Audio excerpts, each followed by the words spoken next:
সুপ্রভাত। আগের ভিডিওতে জানিয়েছিলাম যে ভারতবর্ষে ভূমিকম্প হতে পারে 6 তারিখ থেকে 10 তারিখ, কিন্তু ভারতবর্ষে তো কোনো ভূমিকম্প হয়নি। তবে কি আমার কথাটা ভুল হয়ে গেল? আমার হিসাব, আমার অঙ্ক, সেটা কি ভুল প্রমাণিত হলো? ভূমিকম্প হয়েছে, ভূমিকম্প নিশ্চয়ই হয়েছে, ভারতে হয়নি। প্রমাণটা আমি আপনাদের দেখাচ্ছি। 6 তারিখ থেকে 10 তারিখ বলেছিলাম, দেখুন 6 তারিখ থেকে 10 তারিখে প্রমাণ সমেত আমি আপনাদের দেখাচ্ছি। अमेरिका के अलास्का और कनाडा के यूकोन इलाके के बॉर्डर के पास की धरती शनिवार को 6 तारीख भूकंप से कांपती थी। अमेरिकी जियोलॉजिकल सर्वे के अनुसार भूकंप की तीव्रता 7 मैग्नीट्यूड है। भूकंप का केंद्र अलास्का के जूनो से लगभग 370 किलोमीटर उत्तर 7.0 মানে আপনারা বুঝতেই পারছেন 50 কিমি পশ্চিম में था। ছোটখাটো ভূমিকম্প নয়। এর পরেরটা দেখাচ্ছি।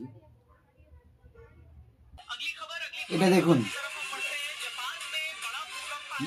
9 तारीखेर वीडियो 7.6। मौसम विज्ञान एजेंसी जो जापान की है उसने कहा है कि जापान के उत्तरी तट पर ये शक्तिशाली भूकंप आया है और अब सुनामी का अलर्ट जारी किया जा चुका है।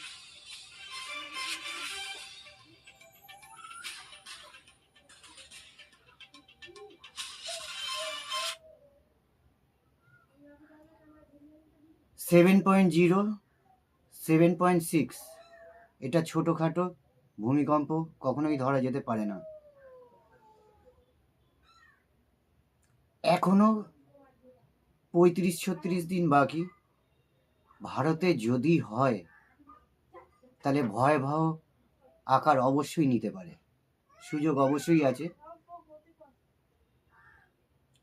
ভারতের উত্তর পূর্ব দিকে কিংবা হিমালয়ান ক্ষেত্রতে এর বড়সড় প্রভাব পড়বে। ভিডিওটি সম্পূর্ণ দেখার জন্য সকলকে অসংখ্য ধন্যবাদ।